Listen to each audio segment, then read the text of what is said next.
Nagsasagawa ng investigasyon ang Philippine National Police matapos voluntaryong isuko ng isang 52 anyos na residente ng Barangay Busdak, Patanungan, Quezon, ang 5 plastic bag na naglalaman ng puting kristal na pinaghihinalaang cocaine noong Mayo 16 taong kasalukuyan.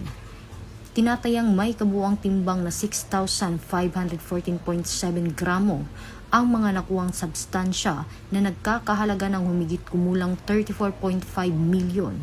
Agad na siniguro ng mga pulis ang ebidensya at isa sa ilalim ito sa laboratory examination upang matukoy ang tunay na komposisyon ng mga nasabing substansya.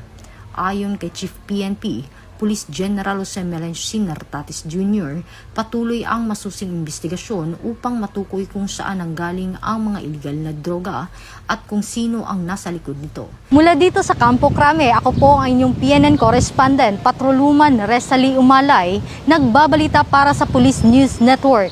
Alagad ng batas, tagataguyod ng balitang pulis. Ito ang bagong PNP para sa bagong Pilipinas, serbisyong mabilis, tapat at nararamdaman.